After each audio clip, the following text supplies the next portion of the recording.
You're in the water loop.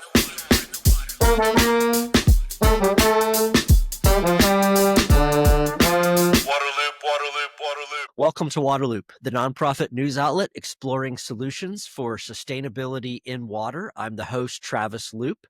For this episode, we are in the newsroom with Tony Schick of Oregon Public Broadcasting, and we're going to talk about his story about the Trump administration abandoning a deal with Northwest tribes to restore salmon. Tony, thank you for coming on the podcast. Oh, yeah. Thanks so much for having me.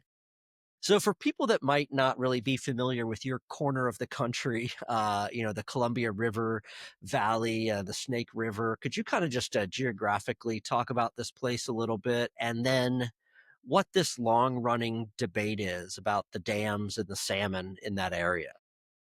Yeah. So the Columbia starts in Canada, comes down through Washington, and then bisects Oregon and Washington and empties into the Pacific. The Snake River starts further east, comes through Idaho. It snakes all the way through Idaho and then into up and meets kind of right on the border between Oregon and Idaho. It empties into the Columbia, and it's the biggest tributary. It's almost as big as the Columbia. And the Columbia is kind of the mighty river of the West, with all due respect to Colorado, which is quite long, but it is a trickle compared to the amount of water flowing through the Columbia. Columbia is kind of, I've been, they've got that Columbia River Gorge there just outside Portland. Beautiful area. It's a pretty iconic spot. Yeah. Pretty stunning gorge. And it was, it's been known for all time for just incredible, huge runs of salmon that, would make, hundreds of mile journeys from the ocean all the way up into Canada or into Idaho. And those salmon have been iconic, but are, a lot of those populations are on the brink now. Yeah. And then there are tribes in that area that have for thousands of years subsisted on those salmon. And then I guess the idea is there's four dams in particular that have really disrupted all that for a long time, right? What's the story there? Yeah, there are. So the tribes, there are a number of tribes along the river. There are 4 tribes in particular that have treaties on the lower river with the federal government: the Yakima, Nez Perce, Warm Springs, and Umatilla. And salmon for those tribes has been it's at the center of their culture, spirituality. It was the backbone of their diet.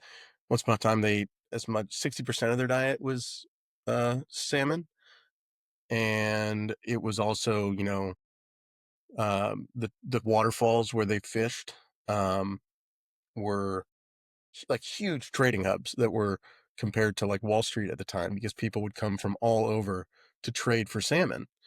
And so it's hard to overstate, what salmon means to these tribes and why they fight so hard for it.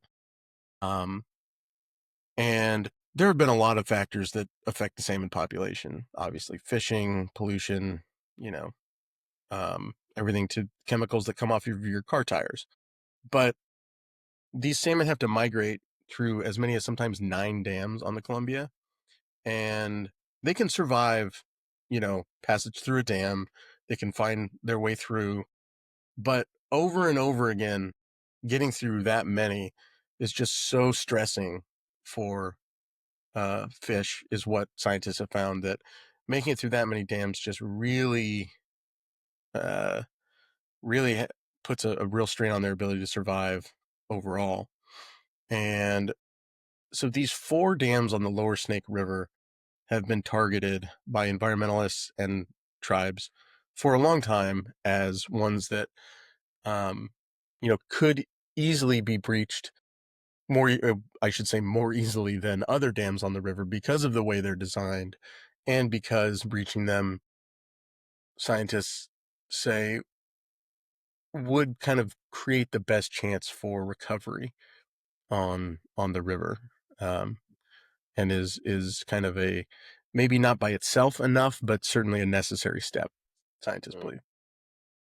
Yeah, I think it was a year or 2 ago, American Rivers maybe had, like, the Snake River on, like, one of to the top of their endangered rivers list they do every year, and they've talked about these dams, and it seemed like there was some pretty decent momentum across some stakeholder groups for doing something about getting them out, um but I guess there was an agreement reached under the Biden administration to kinda head in this direction. What happened then? What was put in place?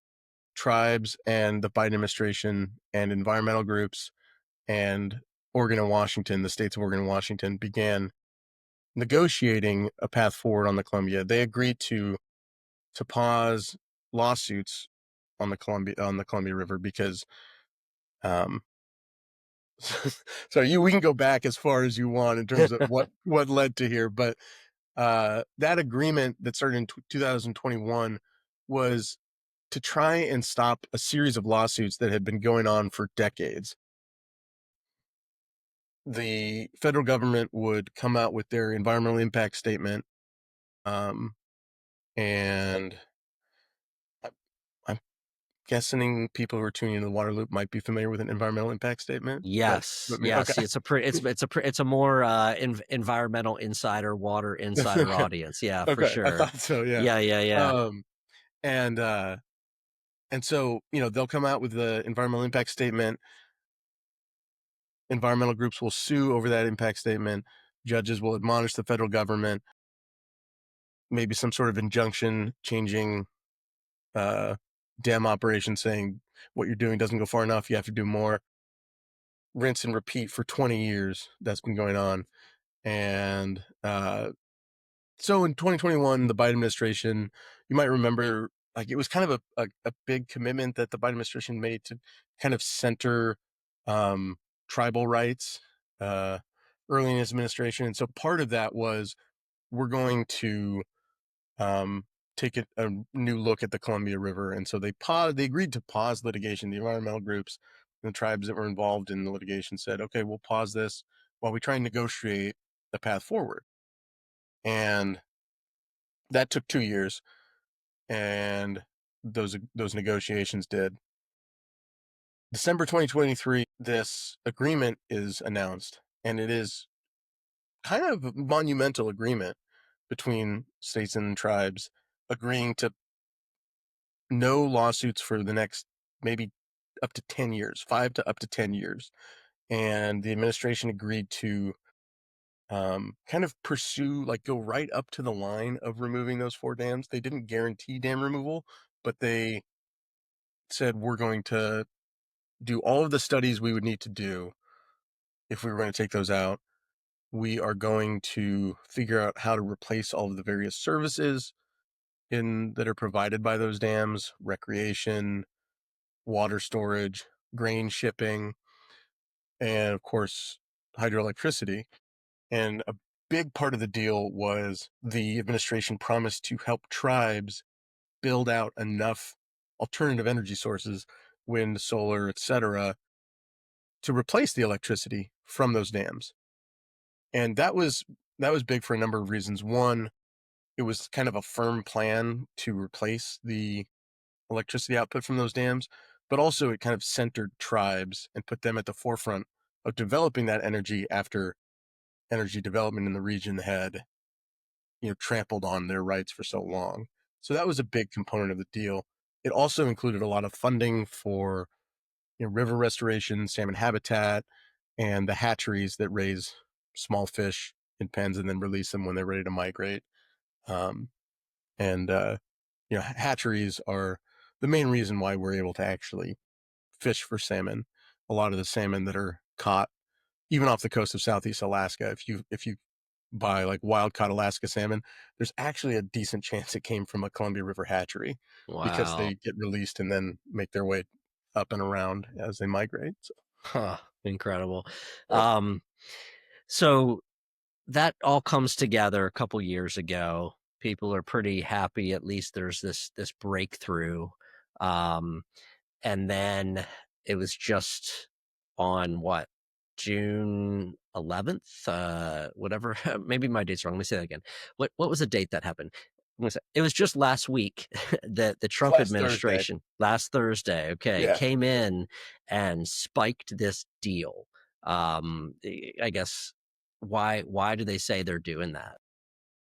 Well, their argument was that Biden's commitments were onerous and, overburdensome. They were prioritizing kind of what they called um, speculative climate change concerns over the prosperity of the American people. And um, Trump has made a big deal out of the idea of unleashing energy dominance. And so, um, a deal that in the administration's eyes, a deal that considers dam removal is antithetical to energy dominance. Those are the Yeah, main that's arguments the that are being made. core. Yeah, really, Um, energy and spending too much money, basically, if you really boil it down, huh? yeah, yeah. Um, I wow. I Yeah. maybe will say, like, this was spiked on June last Thursday. We'll say I'm losing track of dates here, I know, we but yeah. um, while it was spiked officially on that date, it was the deal was basically dead by then. It's Mm, been unraveling for a long time, and wow. we were actually looking into that at the time of this announcement. So Jeez. there were certain pieces of this that had been already languishing under the Biden administration, like the promise of building out new energy sources. We had reported that that there were like some pretty stark examples of that already kind of stumbling, and that wasn't going really anywhere by the time Trump took office. Neither was this pledge to try and find a way to double the amount of resources that were going to Columbia River salmon restoration. So those two were already unraveling by the time Trump took office. But there were a lot of others that were on their way. A lot of these studies had been started. You know, uh, funding was about to be dedicated and was going to start flowing. And then, pretty much as soon as Trump took office, a lot of those commitments just started stalling out. And a lot of the people who were implementing the agreement were the subject of cuts, um, were no longer in place. By mid-April, the person who was appointed by Biden to lead the task force for this agreement quit under the Trump administration because he said it was just there was nothing to do because Mm. no The one was in money, place to. your story, you talk about the money being taken away, staff being taken away, the policy not aligning with what the project was supposed to be. So it was just like, Yeah, put your hands yeah. up in the air. And I Yeah. was talking with the attorneys for the environmental groups who negotiated the deal about the status of it, before this agreement came down, and they were saying there was just nobody.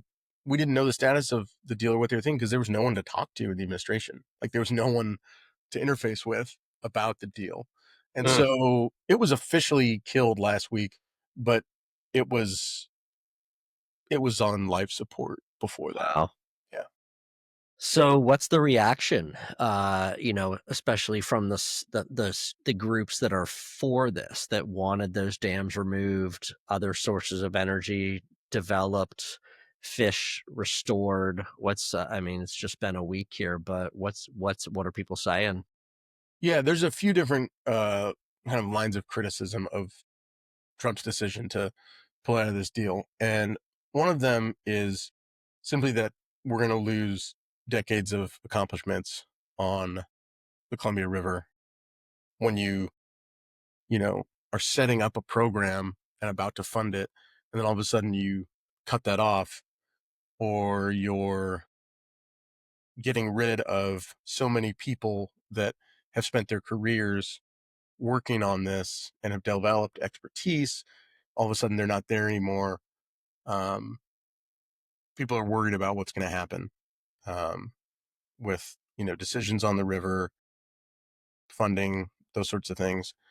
Um, Tribes are no stranger to the government bringing promises, and there was a lot of enthusiasm at the time of the deal, but there were also people I talked to who said, that's great, but dam removal, I'll believe it when I see it.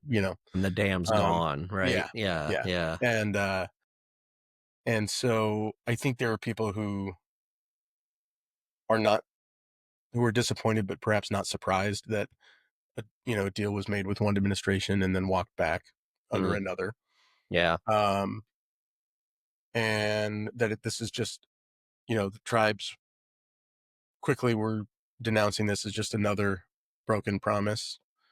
Um, the other line of argument I find pretty interesting is the idea that getting out of this deal actually doesn't really serve what Trump is trying to do in getting out of the deal.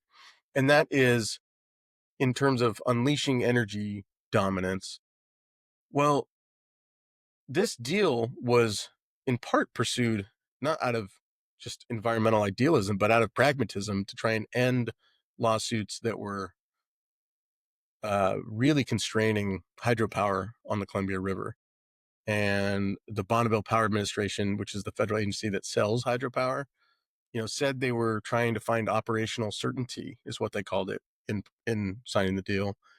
And they actually said that the in one of their recent annual reports that the increased kind of flexibility that this agreement gave them to scale up hydropower at certain times um, of high demand, it actually kind of helped them stave off some losses in an otherwise really bad year. And so Interesting. there's some indications that like in the short term, this deal was actually not the worst thing for hydropower operations.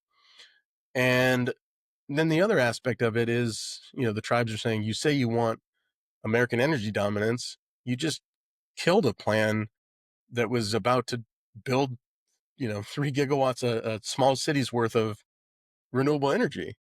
Um, and and then on the other side of it, just in terms of salmon, Trump has signed executive orders about unleashing commercial fishing and making American seafood more competitive.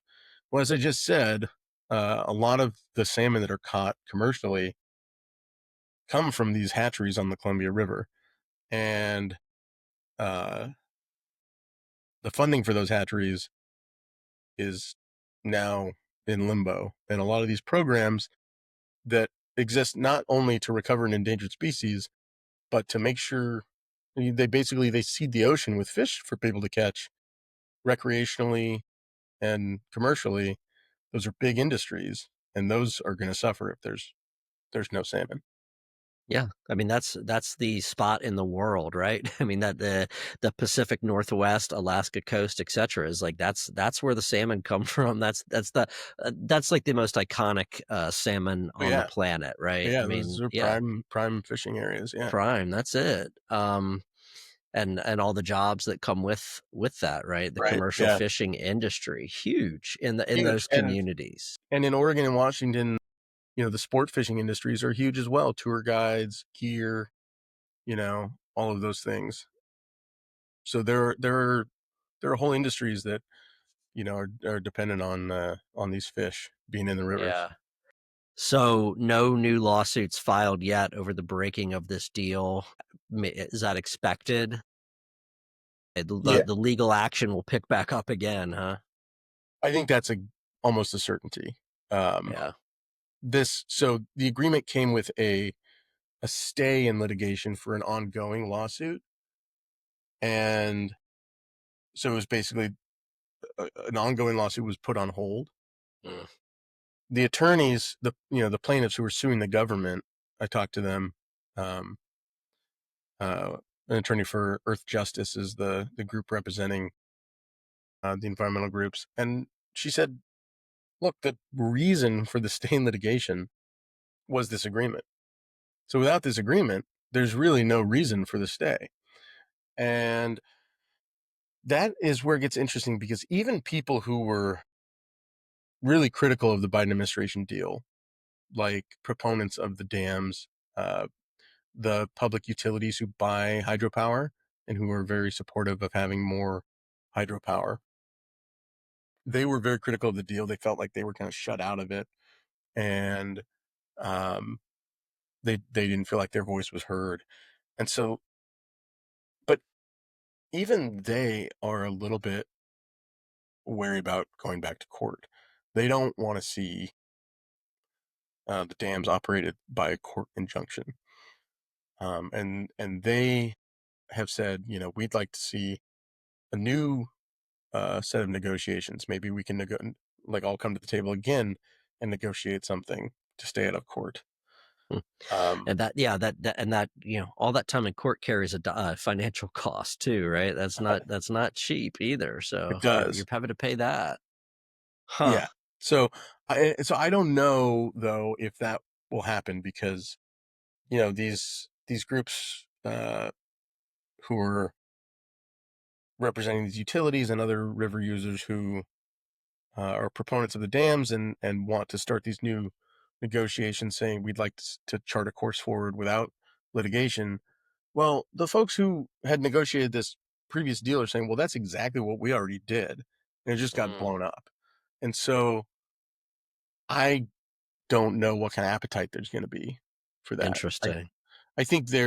I think there probably is some because I don't think anybody loves going back to court, but um, I do know that the um, the attorneys representing the environmental groups feel like they're Trump has kind of forced our hand here. Yeah, We think sure. we're going back to court. So And with just kind of backing up a little, if those four dams were to come out, um, the amount of power was going to be offset or replaced by some renewable like wind and solar projects. That was the proposal. Was there going to be a net loss of power, or is it going to be somewhat comparable, or what was kind of the idea what was was to it had? yeah, the idea was to replace them with alternative sources of renewable energy, which would likely in the Northwest be wind, maybe some solar. There could be geothermal, or there could be um, what's called pumped storage hydro, which is not like a dam on a river, but like a project where you use water to use a big pool of stored water as almost like a battery that you can um, then power a turbine with, Gotcha. and and then potentially even maybe some hydrogen, replacing gas plants with hydrogen.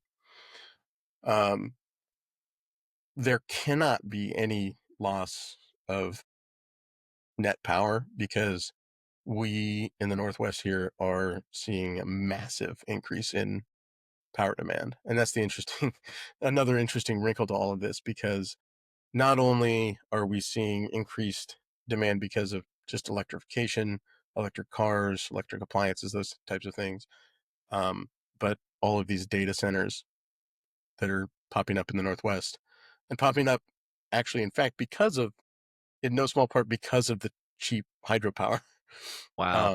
that we Yeah. have. Those are driving a huge increase in demand. It's our demand in electricity in the Northwest is, I think, supposed to double over the next 20 years. Um, Wow. That's and so, serious. yeah, and so you can actually, in the regards to these four dams, you can look at it two ways. You can say, well, we've got a demand that's about to double. We can't possibly be, you can't be serious that you're going to think about removing four dams that provide, cheap, reliable power, carbon free. Um, on the other way to look at it is we're going to have to build out so much renewable energy anyway that that is when you could look at removing those because it's not a drop in the bucket, but part of you're going to be spending so much on infrastructure and new energy sources anyway. Um, so that's just kind of a matter of perspective Yeah. how you look at that. Yeah. And then you fold in the I mean, you fold in the economics of the salmon, right? Just even from an economic standpoint and and the food supply and all that stuff. Um, I guess lastly, you talked about the environmental groups and their attorneys and stuff, but coming back to the tribes, that have been here for thousands of years, depended on that river, depended on the salmon for so long. Um, are they left with any recourse here, or do they have any tribal rights or anything that any cards they can play, or is this really, they just kind of have to join the environmental groups in court? They certainly have the threat of court, and that is one that can be used, or at least has been used in the past. They also have, I mean, they do have these treaty rights that are supposed to be kind of the supreme law of the land. Um, these are signed treaties between the federal government and sovereign nations that are, supposed to be upheld, and they grant the right to catch fish. And as one of the tribal leaders said in response to Trump's decision, the agree or are these treaties, we didn't sign these treaties for the right just to dip a net into a empty river, you know. We signed these rights for the fish. And they have been very what's the word, adept in using those treaty rights throughout the years, and to fight and claw back a lot of what was taken from them. um I think the tribes have, in the Columbia River, historically um, been to negotiating or wanting to negotiate more than simply leaving it up to the courts. They have previously signed, accords with the Bonneville Power Administration for funding, as opposed to repeatedly suing them for more funds. They, they came together for this agreement, and so I think it's possible that they'll try and, um, bring people to the table to negotiate. Um, I think, unlike some of the environmental groups who are um, maybe stunned by the way that this administration acts, um, these tribes have been dealing with, broken promises from the government, and seeing their rights trampled on for a long time, and um, and they've gotten um, a lot of practice in terms of dealing with with government administrations that are, um, sometimes openly hostile toward their rights. So, Sure. um, yeah, Yeah, well, in the meantime, each passing season and year is more of a struggle for that salmon population, right? It's just swimming an uphill battle, and all the challenges that come with that. So, I mean, there's the clock is ticking in my mind in some ways, right? For that sustainable population of the that's a fish good and point. everything, That's a really you good know. point, because I was asking some of the folks who negotiated this agreement, like, well, maybe uh, can't you just like wait it out and see if a future administration picks the deal back up? Their response was basically like, we don't have that kind, like the salmon don't have that kind of time on the Snake River in particular. Some of those populations only maybe have a matter of years to correct the course that they're on. So Incredible. Well, Tony, really interesting story. I definitely encourage everyone to check it out, on Oregon Public Broadcasting, and also co-published with ProPublica there. So thanks for sharing it with me, and I will follow along, see what happens up that way. Thanks a thanks so lot. much for having me on. I appreciate it. You're in the water loop.